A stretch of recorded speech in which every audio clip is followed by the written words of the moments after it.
میری آپ سے ڈیمانڈ نہیں ہے کہ آپ سبحان اللہ کہیں، کیونکہ میرے لیے یاسر جمال صاحب کافی ہیں، لیکن آپ کا دل کرے، بات سمجھ آئے، پسند آئے، اور حضور کی ہر بات ہی پسندیدہ ہے، میری اور آپ کی بات تو نہیں نا، حضور کی بات ہو رہی ہے، تو آپ سبحان اللہ کہہ دیں، کوئی حرج نہیں ہے، ویسے قاری صاحب کافی ہیں۔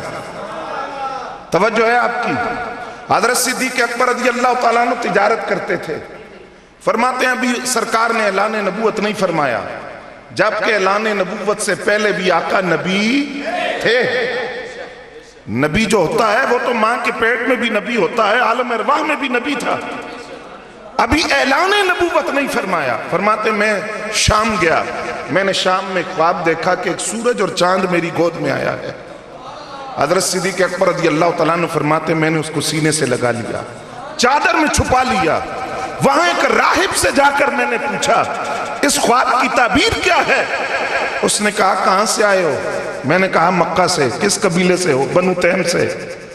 اچھا، وہ مکہ جہاں کھجوروں کے درختوں کی کثرت ہے؟ کہا ہاں وہی سرزمین۔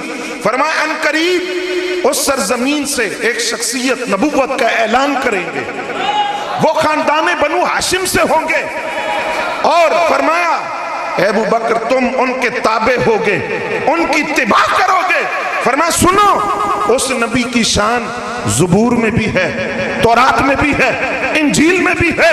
حضرت صدیق اکبر نے پوچھا کیا شان ہے؟ کہا ہماری تورات زبور انجیل کہتی ہے کہ رب فرماتا ہے اگر میں نے اس نبی کو بھیجنا نہ ہوتا، میں نہ آسمان بناتا نہ زمین بناتا، آدم سے لے کر جملہ انبیاء اور رسول کو نہ بھیجتا۔ ان کو بھیجنے کا مقصد بھی یہی تھا کہ میں نے آمنہ کے لال کو کائنات میں بھیجنا تھا، اگر میں اس نبی کو نہ بھیجتا نہ میں جنت بناتا نہ میں دوزخ بناتا۔ فرمایا ابو بکر میں تمہیں خلیفہ کہہ سکتا ہوں؟ فرمایا یہ نام تو میرے باپ نے میرا نہیں رکھا، یہ کیسا نام ہے؟ فرمایا ہماری مقدس کتابوں میں لکھا ہے ان کا ایک خلیفہ ہوگا، اس خلیفے کی جو علامتیں ہیں وہ تمہاری ذات میں پائی جاتی ہیں، میں تمہیں خلیفہ کہہ سکتا ہوں؟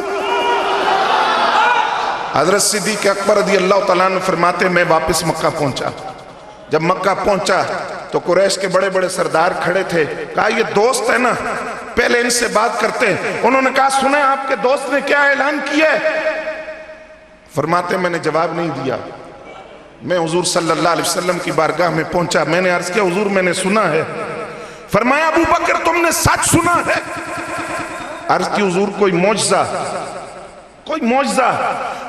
حضرت صدیق اکبر رضی اللہ تعالیٰ عنہ نے فرمایا تم معجزہ طلب کرتے ہو؟ شام میں جو راہب نے تم سے کہا ہے اس کے بعد بھی کسی معجزے کی ضرورت ہے؟ فرمایا کیا اس نے نہیں کہا کہ اگر رب مجھے پیدا نہ کرتا تو کائنات ہی نہ بناتا، آدم کو پیدا نہ کرتا؟ حضرات گرامی قدر آج جہاں محبت والا عقیدہ ہے وہاں ڈنڈی مارنے والے بھی موجود ہیں۔ ایک صاحب لکھتے ہیں کہ مقصود کائنات حضور کی ذات نہیں ہے، مقصود کائنات خدا کی عبادت ہے۔ عقل ہوتے تو خدا سے لڑائی نہ لیتے، عقل ہوتی تو خدا سے لڑائی نہ لیتے۔ کہا مقصود کائنات تو خدا کی عبادت ہے، کیونکہ قرآن کہتا ہے وَمَا خَلَقْتُ الْجِنَّ وَالْإِنسَ إِلَّا لِيَعْبُدُونَ، کہ ہم نے جنوں اور انسانوں کو پیدا نہیں کیا مگر عبادت کے لیے۔ میں اس کا جواب نہیں دے رہا، میں تو طالب علم آدمی ہوں، میں نے پڑھا ہے، اس کا جواب اس نے دیا جس کی رگوں میں فاروقی خون تھا، جس کو مجدد الفسانی کہا جاتا ہے۔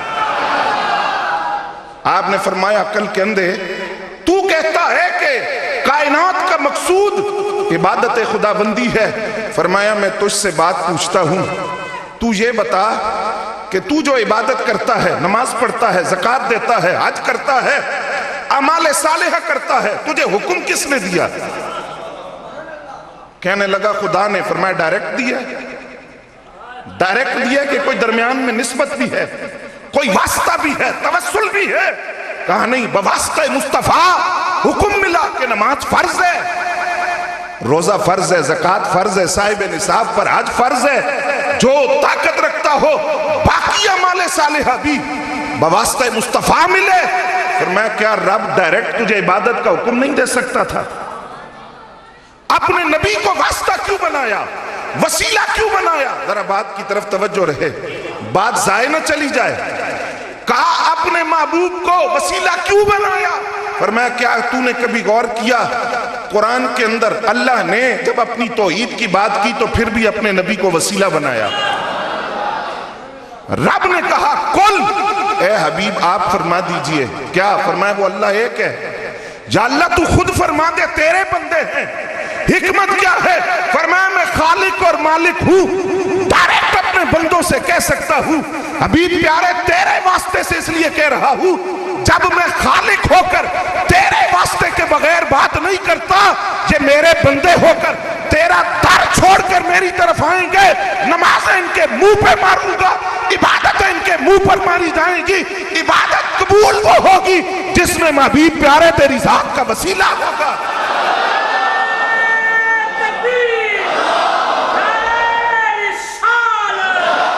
فرمایا تو کہتا ہے کہ کائنات کا مقصود عبادت خداوندی ہے. فرمایا تو نے کبھی سوچا عبادت خداوندی کا مقصود کیا ہے؟ جس کو تو مقصود کہہ رہا ہے اس کا مقصود کیا ہے؟ وہ تو قبول ہی نہیں ہوتی اگر اتباع رسول نہ ہو, اتباع سنت نہ ہو. امام ربانی پر قربان جاؤں, بڑی خوبصورت مثال دی. آپ فرماتے ہیں فجر سے پہلے کتنی سنتے ہیں؟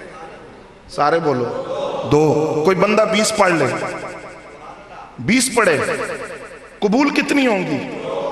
18 قبول کیوں نہیں ہوئی؟ جبکہ رکوع زیادہ ہیں, سجدے زیادہ, قرآن کی قرات زیادہ, اور تشہد زیادہ, درود زیادہ, قبول کیوں نہیں ہوئی؟ فرمایا تو 20 پڑھ, رب 2 قبول کر کے 18 تیرے منہ پہ مارے گا, قبول 2 ہی ہوں گی کیونکہ اس کے حبیب نے 2 ہی پڑھی تھی. تو کہتا ہے کائنات کا مقصود عبادت ہے, تو عبادت کا مقصود کیا ہے؟ دوسری مثال آپ نے دی, توجہ ہے, بات مشکل تو نہیں ہو گئی, مزید آسان کرتا. آپ فرماتے ہیں تو جو نماز پڑھتا ہے نا, نماز, اس نماز کا, روزے کا, زکوٰۃ کا, حج کا, دیگر اعمال صالحہ کا ثواب تجھے بعد میں ملتا ہے, پہلے کسی اور کو ملتا ہے. اس نے کہا حضور عبادت میری, ثواب کسی اور کو ملتا ہے پہلے, پھر مجھے ملتا ہے. کس کو ملتا ہے؟ فرمایا ذات مصطفیٰ کو ملتا ہے. اس نے کہا کیسے؟ امام ربانی مجدد الفسانی فرماتے ہیں ایسے کہ جب نماز کا حکم آیا تو صحابہ کرام نے حضور سے پوچھا, عرض کیا یا رسول اللہ صلی اللہ علیہ وسلم نماز فرض تو ہو گئی, یہ پڑھنی کیسے ہے؟ پڑھنی کیسے ہے؟ تو سرکار نے یہ نہیں فرمایا کہ وحی آئے گی اور وحی کے ذریعے جبریل تمہیں خبر دیں گے. سرکار نے کیا فرمایا؟ فرمایا صلو کما رأیتمونی اصلی, نماز اس طرح پڑھو جس طرح مجھے پڑھتے ہوئے دیکھتے ہو. جس طرح میں رکوع کروں گا اس طرح تم رکوع کرو گے, جس طرح میں سجدہ کروں گا اس طرح تم سجدہ کرو گے. اب امام ربانی فرماتے ہیں تیری نماز تو رسول اللہ کی اداؤں کو ادا کرنے کا نام ہے. تو جن کی اتباع میں نماز پڑھ رہا ہے, جنہوں نے تجھے نماز کا طریقہ سکھایا, جنہوں نے تجھے زکوٰۃ کے مسائل سکھائے, جنہوں نے تجھے حج کا طریقہ سکھایا, جنہوں نے تجھے روزے کے مسائل سکھائے, تیری عبادتوں کا ثواب تجھے بعد میں ملے گا, پہلے امام الانبیاء کو ملے گا. فرمایا سن, تجھے تو صرف تیری عبادت کا ثواب ملے گا, قیامت تک آنے والے خربوں مومنوں کی عبادتوں کا ثواب ان کو بعد میں ملے گا, پہلے ذات مصطفیٰ کو ملے گا. فرمایا تو عمل میں جتنی مرضی کثرت کر لے, تو عظمت مصطفیٰ کی کرتے راہ کو پہنچ سکتا نہیں. اگر تیرے نزدیک کائنات کا مقصود عبادت ہے تو عبادت کا مقصود ذات مصطفیٰ کا قرب ہے.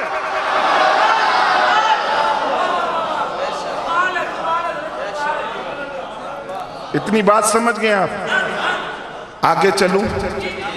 حضرات گرامی قدر, حضرت جبریل امین حاضر ہوئے سرکار کی بارگاہ میں. 24,000 مرتبہ جبریل امین آئے ہیں. اتنا کسی نبی کی بارگاہ میں نہیں گئے جتنا حضور کی بارگاہ میں آئے. بار بار آتے تھے. کہاں سے آتے تھے؟ سدرہ سے. عرش کا قرب چھوڑ کر بار بار آتے ہیں، بار بار آتے ہیں۔ کوئی کہے قرآن کی آیتیں لاتے تھے تو قرآن کی آیتیں 24,000 تو نہیں، بار بار آتے تھے۔ کیوں آتے تھے؟ محدثین کہتے ہیں جب سے سید الملائکہ، فرشتوں کے سردار اور بیت المعمور کے خطیب اور نوری فرشتوں کے سردار جبریل نے چہرے مصطفیٰ دیکھا تھا، جبریل کو سدرہ پر چین ہی نہیں آتا تھا۔ وہ بار بار حضور کا رخ انور دیکھنے آتے تھے تو سرکار نے ایک دن پوچھ ہی لیا، فرمایا جبریل میرے ورگا بھی کوئی تکے؟ کہا قلبت الارض مشارقہا و مغاربہا، ایک ہے چیز کو دیکھنا، ایک ہے چیز کو ٹٹولنا۔ یہ نہیں کہا کہ میں نے مشرق اور مغرب کو دیکھا ہے، نہیں، قلبت الارض، فرمایا ابھی پیارے میں نے زمین اور آسمان کو ٹٹول کر، الٹ پلٹ کر سارا دیکھ لیا۔ میں ساری کائنات پھرا ہوں، سارے نبیوں کی بارگاہ میں گیا، لیکن ابھی پیارے تیرے ورگا سونا پوری کائنات میں نہیں۔ توجہ ہے، ایک شاعر بھی یہاں بولا، وہ کہتا ہے آفاق ہا گردید ہم، میرے بتاں ورزید ہم، بسیار خوباں دید ہم، لیکن تو چیزیں دیگری۔ جبریل کہتے ہیں میں نے بڑے بڑے حسن و جمال کے پیکر دیکھے، ساری کائنات پھرا، ابھی تیری شان ہی نرالی ہے، تیری عظمتوں کا کیا کہنا، ابھی تیرے جیسا حسن و جمال والا میں نے نہیں دیکھا۔ تو سرکار نے پوچھا جبریل تو آتا جاتا رہتا ہے، آج بتا تو صحیح تیری عمر کیا ہے، تیری عمر کیا ہے؟ پوچھا جبریل سے تھا لیکن جواب سرکار نے خود دیا۔ جبریل امین نے عرض کیا حضور زیادہ تو نہیں جانتا، اتنی بات ہے کہ تخلیق کائنات سے پہلے، تخلیق کائنات سے پہلے چوتھے حجاب عظمت پر ایک ستارہ چمکتا تھا، چوتھے حجاب عظمت پر ایک ستارہ چمکتا تھا، اور وہ ستارہ 70,000 سال بعد ایک مرتبہ طلوع ہوتا تھا۔ فرمایا جبریل تو نے کتنی مرتبہ دیکھا ہے؟ فرمایا حضور وہ ستارہ جو 70,000 سال بعد ایک مرتبہ طلوع ہوتا تھا، میں نے اس ستارے کو 72,000 مرتبہ دیکھا۔ حدیث میں آتا ہے حضور مسکرائے، جب مسکراتے تھے تو دانتوں کی چمک دیوار پر پڑتی تھی۔ حضور مسکرائے اور فرمایا یا جبریلو وعزت ربی انا ذالک الکوکب، فرمائے جبریل مجھے رب کی عزت و جلال کی قسم ہے، وہ ستارہ جو 70,000 سال بعد ایک مرتبہ طلوع ہوتا تھا، تو نے اسے 72,000 مرتبہ دیکھا ہے، مجھے رب کی عزت و جلال کی قسم وہ ستارہ میں تھا۔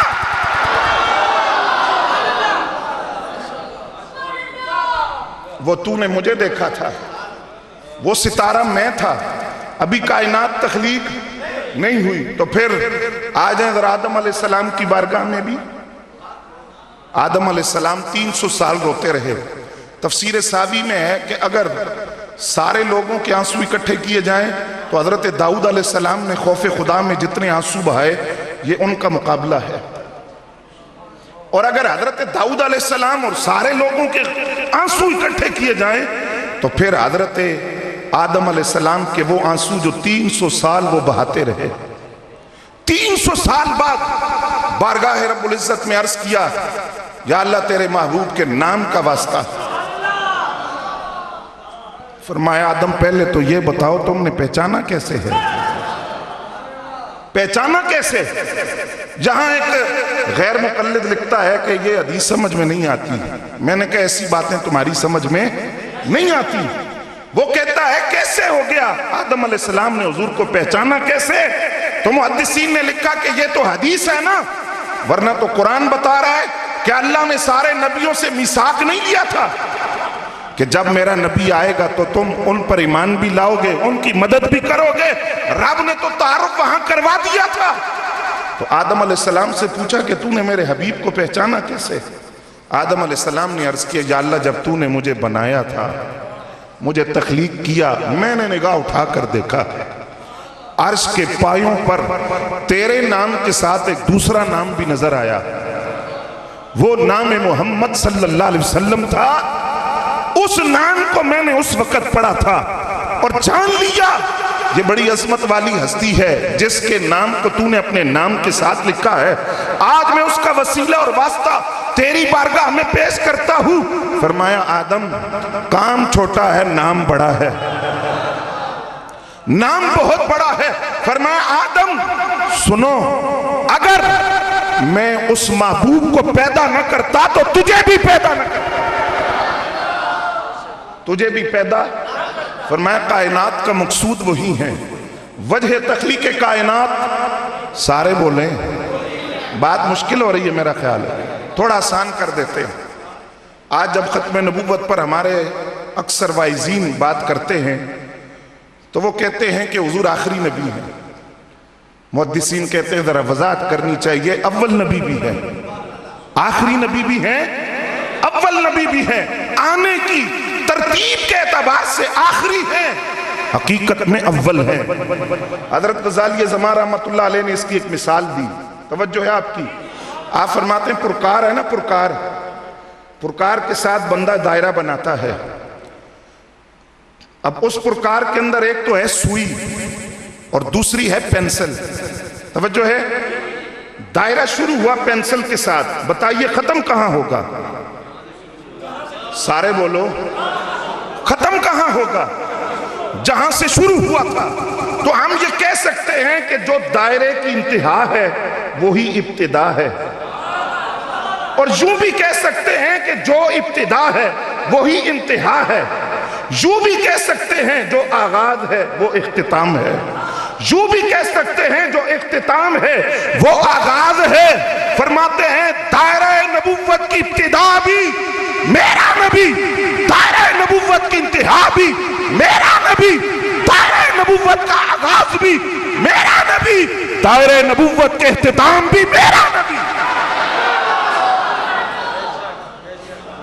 ابتدا بھی انہی سے ہے، انتہا بھی، توجہ ہے آپ کی، ابتدا بھی انہی سے ہے، انتہا بھی انہی پہ ہے، اول بھی وہ ہیں، آخر بھی وہ ہیں، ابتدا بھی وہ ہیں، انتہا بھی وہ ہیں، آغاز بھی وہ ہیں، اختتام بھی وہ ہیں۔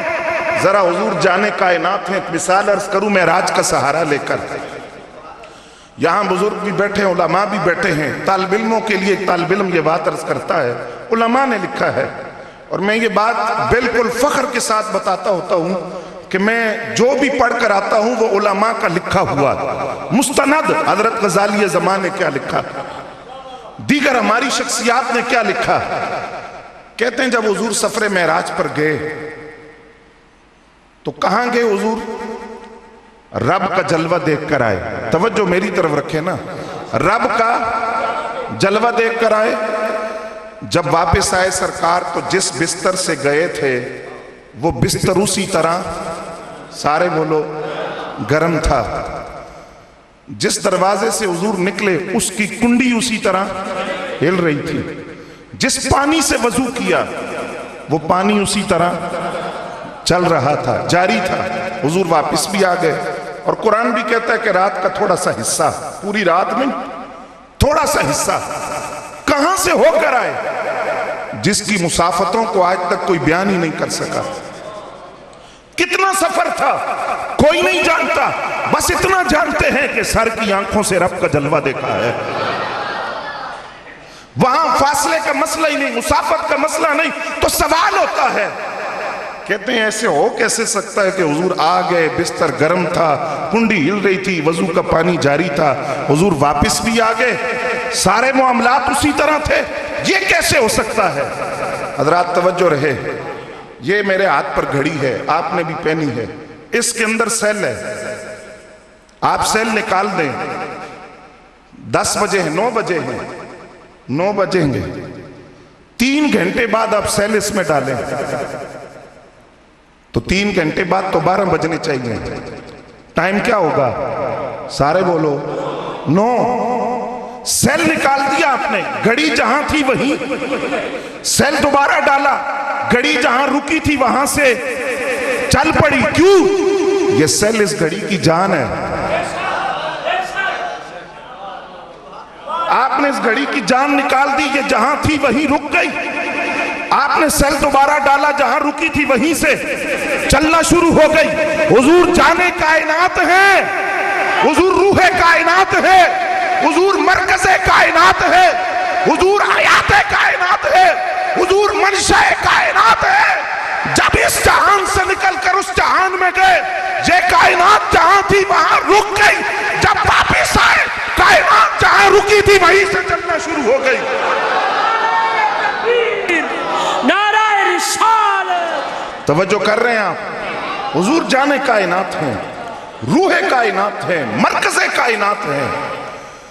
اب یہ کہ حضور کب سے تھے، یہ قرآن سے سنیے. قرآن کہتا ہے وَمَا أَرْسَلْنَاكَ إِلَّا رَحْمَةً لِلْعَالَمِينَ. حبیب ہم نے آپ کو نہیں بھیجا مگر تمام جہانوں کے لیے رحمت بنا کر. جہان ہے کتنے؟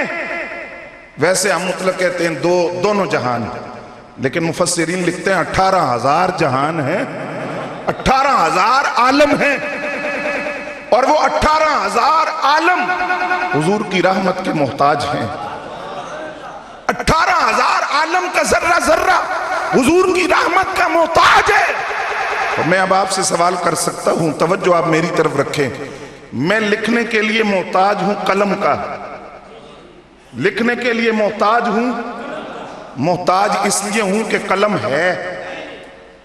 اگر قلم ہو ہی نہ تو مجھے کیا محتاجی، ایک چیز ہے ہی نہیں.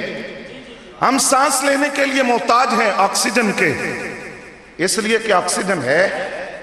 ہو ہی نہ تو ہمیں کیا محتاجی ہے. میں بولنے کے لیے محتاج ہوں، آپ تک آواز پہنچانے کے لیے اس لاؤڈ سپیکر کا. اگر یہ ہو ہی نہ، لاؤڈ سپیکر نام کی کوئی چیز دنیا میں ہے ہی نہیں، بنی نہیں، ایجاد ہی نہیں، تو مجھے کیا محتاجی ہے اس چیز کی جو ہے ہی نہیں. ہم لکھنے کے لیے قلم کے محتاج اس لیے ہیں کہ قلم ہے. سپیکر میں بولنے کے لیے محتاج اس لیے ہے کہ سپیکر ہے. 18,000 عالم حضور کی رحمت کے محتاج ہیں، اس لیے کہ حضور تھے تو وہ محتاج ہیں نا. 18,000 عالم بعد میں آئے، جن کے وہ 18,000 عالم محتاج تھے وہ پہلے کائنات میں تھے. ان کی رحمت پہلے کائنات میں تھی تو تب 18,000 عالم ان کے محتاج ٹھہرے. اگر 2000 سال پہلے آدم علیہ السلام ان کے نام کا وسیلہ پیش کریں، توبہ قبول ہو جائے. 2000 سال پہلے ابھی سرکار کی کائنات میں جلوہ گری سارے بولو نہیں ہوئی. 2000 سال پہلے توبہ قبول ہو جائے. اور یہ بات یاد رکھیں، خطا نہیں تھی، وہ گناہ نہیں تھا، معصیت نہیں تھی، لغزش کا لفظ بولا ہے. یہ ہمارا عقیدہ ہے. انبیاء کرام معصوم عن الخطا ہیں. انبیاء کے علاوہ کوئی معصوم نہیں ہے، خطا سے محفوظ ہو سکتے ہیں، معصوم نہیں. انبیاء کرام معصوم ہیں، تو وہ ایک لغزش تھی، خطا نہیں، گناہ نہیں، معصیت نہیں. توبہ 2000 سال پہلے قبول ہوئی.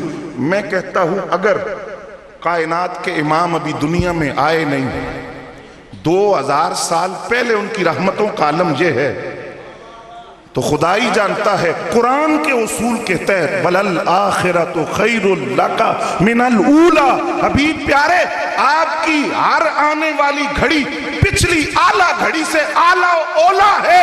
تو اگر اس وقت حضور کی رحمت کا عالم یہ تھا تو آج حضور کی شفقت اور رحمتوں کا عالم کیا ہوگا.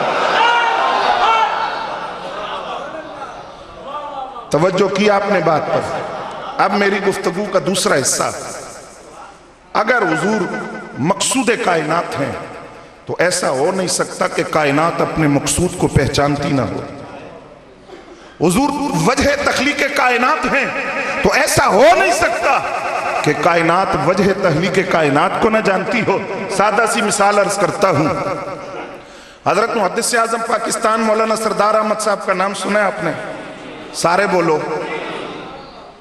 محدث اعظم پاکستان مولانا سردار احمد صاحب رحمت اللہ تعالی علیہ، بخاری پڑھائی جس طرح پڑھانے کا حق تھا اس طرح پڑھائی، کیونکہ بن عشق محمد کے جو پڑھتے ہیں بخاری، آتا ہے بخار ان کو بخاری نہیں آتی۔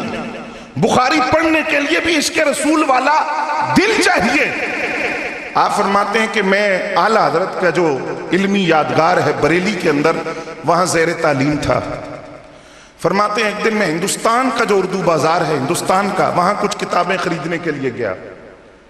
وہاں ایک بد مذہب عالم سامنے آ گیا، اس نے مجھے دیکھتے ہی زمین سے تنکا اٹھایا اور تنکا اٹھا کر مجھے کہنے لگا، سردار احمد تم کہتے ہو کہ نبی علیہ السلام ہر چیز کو جانتے ہیں، ہر چیز کا علم ہے، بتاؤ سرکار اس تنکے کو جانتے ہیں یا نہیں؟ جتنی چھوٹی سوچ اتنی چھوٹی بات۔ بریلی کے تاجدار کی سوچ دیکھیے، وہ کہتے ہیں اور کوئی غیب کیا تم سے نہاں ہو بھلا، جب خدا ہی نہ چھپا تم پہ کروڑوں درود۔ فرمایا جب خدا کا جلوہ دیکھ لیا تو پیچھے رہ کیا گیا ہے؟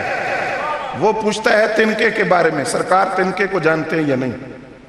حضرت محدث اعظم پاکستان مولانا سردار احمد صاحب رحمۃ اللہ علیہ، آپ نے فرمایا تو پہلے مجھے بتا یہ تنکا سرکار کو جانتا ہے یا نہیں؟ تو پہلے میرے سوال کا جواب دے، میرے سوال کے جواب میں تیرے سوال کا جواب موجود ہے۔ اب سوچتا رہا کوئی بات یاد جبکہ اس کا جواب حدیث میں موجود ہے، لیکن ان کو چونکہ ایسی باتیں یاد ہی نہیں رہتی، ہم تو نشان لگاتے ہیں۔ یہ عظمت رسول کی بات آئی ہے حدیث میں، پہلے سفر پر نشانیاں لگائی ہوتی ہیں، یہاں حضور کے علم کا ذکر ہے، یہاں نورانیت کا ذکر ہے، یہاں اختیارات کا ذکر ہے، یہاں حضور کے باعث تخلیق کائنات ہونے کا ذکر ہے۔ فرمایا بتا یہ تنکا سرکار کو جانتے ہیں یا نہیں، پھر میں تجھے بتاؤں گا کہ سرکار اس تنکے کو جانتے ہیں یا نہیں۔ سوچ کر کہنے لگا مجھے تو جواب ذہن میں نہیں آ رہا۔ فرمایا میں تجھے بتاتا ہوں۔ فرمایا یہ بتا کیا سرکار نے یہ بات نہیں فرمائی کہ کائنات کی ہر خشک اور تر چیز جانتی ہے کہ میں اللہ کا رسول ہوں؟ کہا جی بالکل حدیث ہے، سرکار نے فرمایا کائنات کی ہر خشک اور تر چیز جانتی ہے کہ میں اللہ کا رسول ہوں۔ فرمایا اس خشک اور تر چیز میں یہ تنکا شامل ہے یا نہیں؟ کہا جی شامل ہے۔ فرمایا اس کا مطلب ہے یہ تنکا سرکار کو جانتا ہے؟ کہاں بالکل جانتا ہے۔ فرمایا عقل کے اندھے اگر یہ بے جان تنکا جانے کائنات کو جانتا ہے تو جانے کائنات اس بے جان تنکے کو کیوں نہیں جانتے؟ تنکے کے بارے میں تو کہتا ہے کہ تنکا ذات مصطفیٰ کو جانتا ہے، تو ذات مصطفیٰ صلی اللہ علیہ وسلم جن کو اللہ رب العزت نے ان کے سینے کو علم سے بھر کر کائنات میں بھیجا، تو وہ اس تنکے کو نہیں جانتے؟ تو پتہ چلا کائنات کا ذرہ ذرہ حضور کو جانتا ہے، کیونکہ وہ مقصود کائنات ہے۔ اس پر ایک دو باتیں اور سنیں پھر آخری حصے کی طرف آتا ہوں۔ جمعہ کا دن تھا، سرکار مسجد میں تشریف لائے،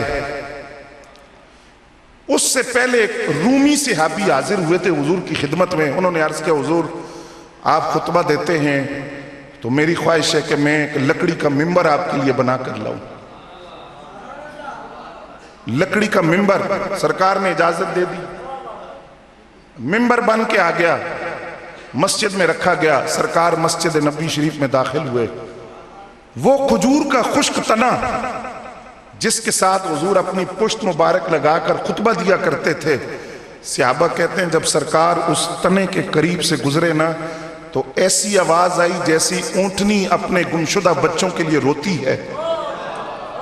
وہ تنا رو رہا تھا، اور ایک روایت کے اندر ہے کہ حضور منبر پر بیٹھے ہوئے تھے، آپ نے اس خشک تنے کا رونا سنا، اور ایسا رونا تھا کہ مسجد نبوی میں جو حاضرین تھے صحابہ کرام ان پر بھی غم کی کیفیت طاری ہو گئی۔ حضور اترے، اس تنے کو اپنے سینے سے لگایا، فرمایا کیوں روتا ہے؟ فرمایا حضور وہ اعزاز آپ کی پشت مبارک کا مجھ سے لگنا آج لکڑی کا ممبر بن گیا۔ حضور نے اس کو تسلی دی اور صحابہ سے فرمایا اگر میں سینے سے نہ لگاتا نا اس کو قیامت تک کسی طرح روتا رہتا۔ پھر فرمایا سن اگر تو چاہے تو تجھے وہاں لگا دوں جہاں تو پہلے تھا، تو سرسبز و شاداب بھی ہو جائے گا، تیرے ساتھ پھل بھی لگ جائے گا، اور دوسری فرمایا اگر تو چاہے تو تجھے جنت میں لگا دوں، وہاں کیا ہوگا؟ فرمایا وہاں کوثر و تسنیم کی نہروں سے تو سیراب ہوگا، تیرے ساتھ کھجوریں لگیں گی، رب کے ولی اور مقرب بندے کھائیں گے۔ اب ظاہری بات ہے کہ اس تنے نے جو کہا وہ حضور نے سنا۔ نبی علیہ السلام نے 2 مرتبہ فرمایا ہاں میں نے کر دیا ایسا۔ صحابہ کرام نے پوچھا حضور کیا کہتا ہے؟ فرمایا یہ کہتا ہے مجھے آخرت پیاری ہے، آپ مجھے جنت میں لگا دیں۔ تو حضور نے فرمایا میں نے ایسا کر دیا۔ کس نے کہا؟ سارے بولو، کس نے کہا؟ فرمایا میں نے ایسا کر دیا۔ یہ نہیں کہا کہ رب کی بارگاہ میں عرض کیا ہے، رب نے کر دیا۔ فرمایا میں نے ایسا کر دیا اس اختیار کی بنیاد پر جو اختیار رب نے مجھے دیا ہے کہ میں اللہ کے حکم سے کائنات کا مالک اور مختار بن کر کائنات میں آیا۔ نعرہ تکبیر، نعرہ رسالت۔ توجہ ہے آپ کی؟ کائنات کی ہر چیز حضور کو، سارے بولو، آج بھی پہچانتی ہے، آج بھی پہچانتی ہے، ہر چیز حضور کو پہچانتی ہے۔ اس پر ایک اور مثال عرض کر کے تیسرا اور آخری حصہ اس کو بیان کرتا ہوں۔ حضور صلی اللہ علیہ وسلم کی عمر مبارک ہے 12 سال۔ پہلا تجارتی سفر حضور نے اپنے چچا کے ساتھ کیا، ابو طالب کے ساتھ، ملک شام کی طرف۔ راستے میں ایک راہب تھا، بحیرہ نامی راہب، وہ راستے میں تھا، جھونپڑی تھی اس کی، اور وہ اپنا عبادت خانہ کھول کر کسی کو ملا نہیں کرتا تھا، ملاقات نہیں کرتا تھا۔ اب جب حضور صلی اللہ علیہ وسلم کا تجارتی قافلہ وہاں سے گزرا، وہاں قیام کیا، سٹے کیا، جب وہ قافلہ رکا تو خلاف معمول، کبھی ایسا پہلے ہوا، توجہ ہے آپ کی، ایسا پہلے کبھی ہوا نہیں تھا، خلاف معمول اس نے دروازہ کھولا۔ دروازہ کھول کے وہ باہر نکلا، اس نے اس تجارتی قافلے سے کہا میں تمہاری دعوت کرنا چاہتا ہوں، دعوت قبول کرو گے؟ کہا قبول ہے۔ فرمایا کھانے کا وقت ہو گیا تو کھانے کے لیے آ جانا۔ 12 سال عمر ہے نبی علیہ السلام کی، کھانے کا وقت ہوا۔ ابو جہل، ابو لہب، یہ جو سردار تھے قریش کے، انہوں نے مل کر کہا اے محمد صلی اللہ علیہ وسلم، آپ کی عمر ابھی کم ہے، بچے ہیں، آپ سامان کی حفاظت کریں، ہم کھانا کھا کر ابھی آتے ہیں۔ جب یہ سارے سردار راہب کے دروازے پر پہنچے تو اس نے ایک ایک کا چہرہ دیکھا، ایک ایک کا چہرہ دیکھنے کے بعد کہنے لگا وہ کدھر ہے؟ کون؟ فرمایا وہ 12 سال کا بچہ جو ساتھ آیا ہے، کدھر ہے؟ کہا وہ سامان کی حفاظت کر رہے ہیں۔ تو اس نے کہا تم کدھر آئے ہو؟ دعوت کے لیے۔ فرمایا میں تو تمہیں جانتا ہی نہیں، میں تو اس بچے کو جانتا ہوں، اس کو لے کر آؤ، اس کے صدقے تمہیں کھلا رہا۔ سرکار دو عالم صلی اللہ علیہ وسلم تشریف لائے، 12 سال عمر حضور کی۔ اس نے پوچھا ساتھ کون ہے؟ آپ کے چچا آگے بڑھے، کہا ان کی حفاظت کرنا۔ کہا کوئی خاص بات ہے؟ کہا ہاں خاص بات ہے ایک، وہ یہ کہ ہماری مقدس کتابوں کے اندر آخری نبی کی جو نشانی لکھی گئی ہے، ان علامات اور ان نشانیوں میں سے ایک نشانی یہ ہے کہ وہ نبی جس راستے سے گزرے گا اس راستے کا ہر پتھر اس کو سجدہ کرے گا، ہر درخت اس کو درود پڑھ کر سنائے گا۔ وہ بحیرہ نامی راہب کہتا ہے میں اپنے عبادت خانے سے دیکھ رہا تھا جب یہ 12 سال کا بچہ ابو طالب تمہارا بھتیجا جب گھاٹی سے نیچے اتر رہا تھا تو میں نے دیکھا راستے کا ہر درخت اس کو سجدہ کر رہا تھا، ہر پتھر درود پڑھ کر سنا رہا تھا، یہ آخری نبی کی علامات ہے۔ اور اس نے کہا ابو طالب میرا وعدہ رہا اگر میں اس وقت تک زندہ رہا جب یہ بچہ اپنی نبوت کا اعلان کرے گا تو میں تم سے وعدہ کرتا ہوں اگر میں اس وقت زندہ ہوا میں عیسائیت چھوڑ کر دین محمدی کا پٹا اپنے گلے میں ڈال دوں گا۔ فرمایا ان کو تو درخت بھی جانتے ہیں، پتھر بھی جانتے ہیں، بادل بھی جانتے ہیں، دریا بھی جانتے ہیں، نہریں بھی جانتی ہیں۔ اب آئیے آخری حصے کی طرف۔ جب کائنات ہے، توجہ ہے آپ کی، کائنات ہے تو ایسا نہیں ہو سکتا کہ مقصود کائنات نہ ہو. جب کائنات ہے تو ایسا نہیں ہو سکتا کہ حیات کائنات نہ ہو. جب کائنات ہے تو ایسا نہیں ہو سکتا کہ منشأ کائنات نہ ہو. جب کائنات ہے تو ایسا نہیں ہو سکتا مبدأ کائنات نہ ہو. جب کائنات ہے تو ایسا نہیں ہو سکتا کہ جانے کائنات نہ ہو. کائنات ہے تو جانے کائنات بھی ہے, کائنات ہے تو مقصود کائنات بھی ہے, کائنات ہے تو منشأ کائنات بھی ہے, کائنات ہے تو مبدأ کائنات بھی ہے, کیونکہ کائنات چل ہی ان کے دم قدم سے رہی ہے. اب کوئی سوال کرے کہ وہ تو قبر میں ہے, سانس نہیں چل رہی, دل کی دھڑکن نہیں ہے, تو زندہ کیسے ہیں؟ تو حضرات گرامی قدر حضرت غزالی زمان نے لکھا, بڑے لوگوں کی بڑی باتیں. وہ فرماتے ہیں عقل کے اندھو, تم زندہ رہنے کے لیے سانسوں کے محتاج ہو, وہ نہیں محتاج. دل کی دھڑکنوں کے تم محتاج ہو, دل کی دھڑکنیں چل رہی ہیں تو تم زندہ ہو, وہ محتاج نہیں ہے. آپ فرماتے ہیں سنو دلیل. شک صدر ہوا کتنی مرتبہ؟ 4 مرتبہ. کیسے ہوا؟ جبریل امین آئے, حضور صلی اللہ علیہ وسلم کا سینہ اقدس چاک کیا گیا, قلب اطہر کو نکالا گیا, زمزم کوثر و تسنیم سے اس کو دھویا گیا. پھر غزالی زمان نے یہاں ایک بڑی ایمان افروز بات بھی لکھ دی. فرمایا کوئی یہ نہ سمجھے کہ ساتھ کوئی میل تھا جس کو دھویا گیا, نہیں, زمزم کوثر اور تسنیم کو اعزاز بخشا جا رہا تھا کہ تم نے حضور کے قلب اطہر کو مس کیا.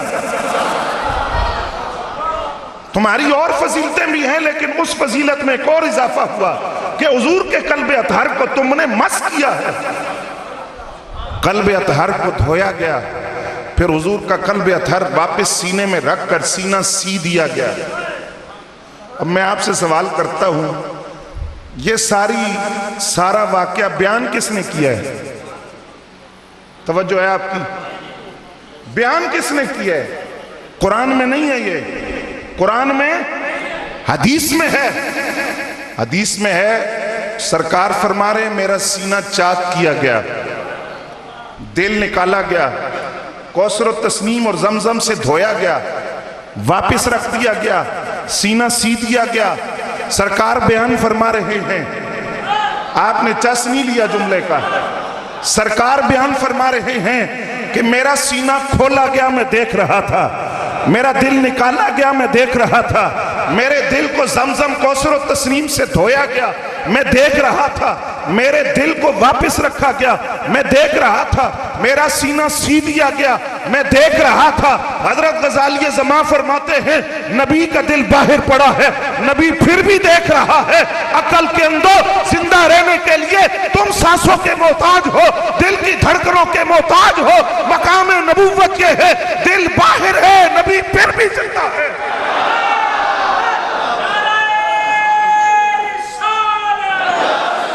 حضرات آخری بات کہ حضور صلی اللہ علیہ وسلم ہیں تو کائنات ہے. کائنات ہو جانے کائنات نہ ہو, عجیب فلسفہ ہے. کائنات ہو روح کائنات نہ ہو, مقصود کائنات نہ ہو, وجہ تخلیق کائنات نہ ہو. یہ فلسفہ ہماری سمجھ میں آتا, ہمیں صرف حضور کی عظمت کی باتیں سمجھ آتی ہیں, کیونکہ ہم حضرت حبیب بن زید انصاری کے چاہنے والے ہیں. جب ان سے کہا تھا کہ میں نبی ہوں, آپ نے فرمایا مجھے آواز ہی نہیں آ رہی, کیا کہہ رہے ہو؟ اس نے کہا محمد صلی اللہ علیہ وسلم کے اللہ کے آخری نبی ہیں. فرمایا ہاں یہ آواز آئی ہے مجھے, یہ آواز مجھے آئی ہے. اس لیے ہم صرف حضور کی عظمت کی باتیں سنتے ہیں کہ کائنات ہے تو جانے کائنات بھی ہے. آخری بات, اس پر بات ختم. حضور فرماتے ہیں جب میں سفر معراج پر جا رہا تھا, فرماتے ہیں اذا مررت بقبر موسیٰ فرأیت هو یصلی قائما فی قبرہ. جب میں موسیٰ علیہ السلام کی قبر کے قریب سے گزرا, رأیت میں نے دیکھا, فرأیت میں نے دیکھا, وہ یصلی قائما وہ کھڑے ہو کر نماز پڑھ رہے. یہاں ملتان کا تاجدار پھر بولا. حضرت غزالی زمان نے یہاں بھی ایک بات کی. آپ فرماتے ہیں یصلی کا جو لفظ ہے نا، یصلی صلاۃ سے، اس کا ایک معنی تو ہے نماز پڑھنا اور ایک اس کا معنی ہے درود پڑھنا.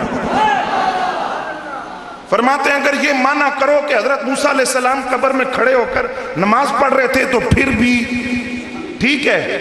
اگر یہ معنی کرو کہ جب سرکار کی سواری وہاں سے گزری تو موسیٰ علیہ السلام قبر میں کھڑے ہو کر آقا پر درود پڑھ رہے تھے تو پھر بھی ٹھیک ہے. وَيُصَلِّ قَائِمًا فِي قَبْرِهِ، سرکار فرماتے ہیں میں نے دیکھا موسیٰ علیہ السلام قبر میں کھڑے ہو کر نماز پڑھ رہے ہیں. اب یہاں بہت ساری باتیں ہیں لیکن نہیں سناؤں گا کیونکہ معراج سے تعلق رکھتی ہیں. ہم میلاد بیان کر رہے ہیں، معراج پر بلائیں گے پھر انشاءاللہ سناؤں گا آپ کو. اگلی بات، سرکار فرماتے میں مسجد اقصی میں پہنچا، موسیٰ وہاں موجود تھے. پہلے قبر میں دیکھا، سرکار فرماتے مسجد اقصی میں پہنچا جہاں نبیوں کا اکٹھ تھا. سارے نبی اور رسول کھڑے تھے حضور کے انتظار میں. فرماتے ہیں وہاں پہنچا تو موسیٰ علیہ السلام وہاں موجود تھے. پھر حضور فرماتے میں آسمانوں کی طرف بلند ہوا، چھٹے آسمان پر گیا تو موسیٰ وہاں موجود تھے. سرکار فرماتے ہیں 50 نمازوں کا تحفہ لے کر واپس آیا، چھٹے آسمان پر دیکھا تو موسیٰ پھر وہاں موجود تھے. تعجب کی بات ہے، سرکار فرماتے ہیں میں نے موسیٰ علیہ السلام کو قبر میں دیکھا، مسجد اقصی میں گیا تو وہاں دیکھا، چھٹے آسمان پر گیا تو وہاں دیکھا. دیکھا تو سارے نبیوں کو، لیکن چونکہ صرف قبر کا ذکر موسیٰ علیہ السلام کا ہے اس لیے میں دلیل کے طور پر یہ بات لایا ہوں، ورنہ دیکھا سارے نبیوں کو ہے. فرمایا موسیٰ کو میں نے قبر میں دیکھا تھا، پھر میں نے مسجد اقصی میں دیکھا، پھر چھٹے آسمان پر جاتے ہوئے دیکھا، پھر چھٹے آسمان پر آتے ہوئے دیکھا. تو میں پوچھنا چاہتا ہوں اگر موسیٰ علیہ السلام قبر میں صرف زندہ ہی نہیں بلکہ قبر سے جہاں چاہے جدھر چاہے جس وقت چاہے اٹھ کر جا بھی سکتے ہیں، آ بھی سکتے ہیں، اگر کلیم اللہ کی شان یہ ہے خدا ہی جانتا ہے حبیب اللہ کی شان کیا ہوگی. اللہ رب العزت سے دعا ہے ان باتوں کو سمجھنے کی، ان پر عمل کرنے کی توفیق عطا فرمائے. وما علینا الا